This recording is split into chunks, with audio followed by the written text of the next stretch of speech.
नमस्कार, TV 20 news पर प्रमुख खबरें आप अपने क्षेत्र की देख रहे हैं। मैं हूं आपके साथ अशोक वर्मा। आइए रूबरू कराते हैं आपके क्षेत्रों की तमाम खबरों से। इस खबर के प्रायोजक हैं Purvanchal machinery agencies, Verma tower, Narauli, Tanishq showroom के नीचे, आजमगढ़। प्रोप्राइटर हैं अशोक वर्मा और मोबाइल नंबर है 9415207728।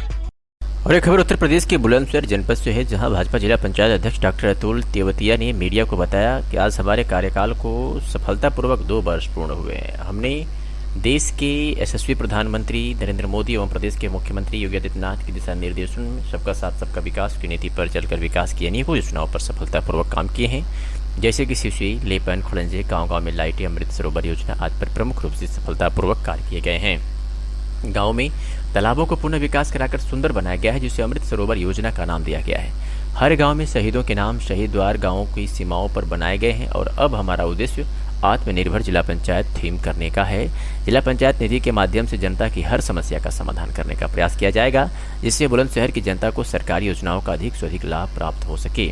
जिला पंचायत में बुलंदशहर के लगभग 950 गाँव आते हैं। हर गाँव में लाइट पहुँचाने का काम जारी है। जैसा कि प्रधानमंत्री व मुख्यमंत्री का महिलाओं और बेटियों की सुरक्षा को लेकर विशेष महत्व दिया जाता है, उसी क्रम में हम हर गांव के बाहर हाई डेफिनेशन कैमरे लगाए जाएंगे।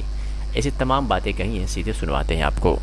ज़िला पंचायत के 2 साल के कार्यकाल में हमारे देश के यशस्वी प्रधानमंत्री और यशस्वी मुख्यमंत्री जी के मार्गदर्शन में ज़िला पंचायत बुलंदशहर ने सड़क नालों पर कार्य करते हुए कई अलग अलग तरह के कार्यों पर हमने कार्य किया है। जैसे हमने तालाबों का पुनः विकास करके गाँव के लिए बहुत सुंदर तालाबों का विकसित किया है, जिसको अमृत सरोवर का नाम दिया गया है।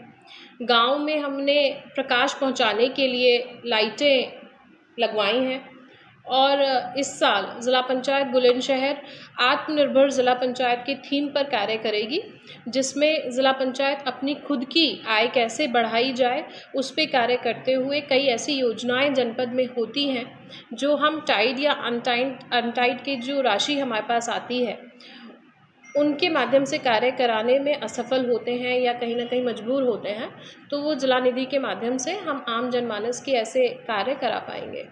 एक आपका वीडियो वायरल हुआ था, गांव में पिलर पे चढ़ के लाइट चेक करते हुए सीढ़ी से आप चढ़ रही थी, तो सीढ़ी से चढ़ते हुए डर नहीं लगा था? नहीं, डर कैसा, जब कोई कार्य करना है तो डर क्या होता है।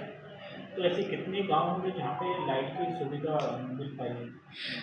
हमारे ज़िला पंचायत बुलंदशहर में लगभग 950 के लगभग गांव हैं।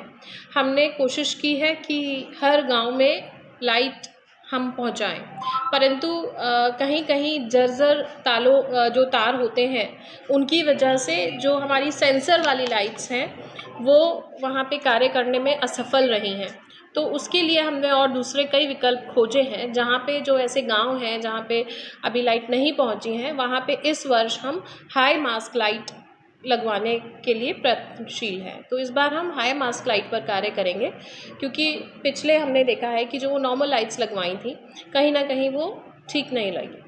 अभी ऐसे कौन कौन से कार्य हैं जिन्हें जिला पंचायत प्राथमिकता पे लेगा?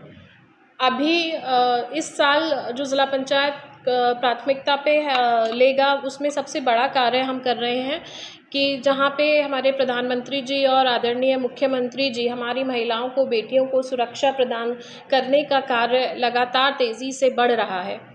हर सिटी मैं समझती हूँ स्मार्ट सिटी का रूप ले रहा है। वो पूरी तरह से कैमरे की निगरानी में हमारी सिटीज़ होती हैं। तो उसी की राह पर हमने सोचा है कि जनपद बुलंदशहर के जितने भी गांव हैं उनको भी स्मार्ट गांव का नाम दिया जाए।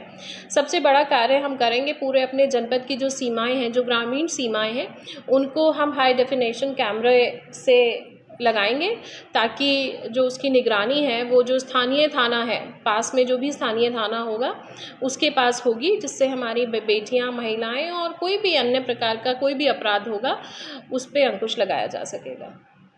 मैम, अभी ये ज़िले में कुछ ऐसे गांव हैं जो थोड़ी सी बारिश पर होते ही तालाब पर रोक ले रहते हैं, बच्चों को भी आने जाने में परेशानी रहती है, उसका कैसे सुधार होगा? क्या चीज़? अभी भी गाँव ऐसे कार्यकाल में मैंने देखा है कि जब भी हम किसी माननीय सदस्य से या फिर हम आम जनता से किसी कार्य के लिए पूछते हैं तो अधिकांश कार्य हमारे पास सड़कों के आते हैं। कि सड़क लगवा दीजिए, खड़ंजा लगवा दीजिए, परंतु अगर हम आगे बढ़ के भी कार्य मांगे तो नाले के कार्य हमें ना के बराबर मिलते हैं।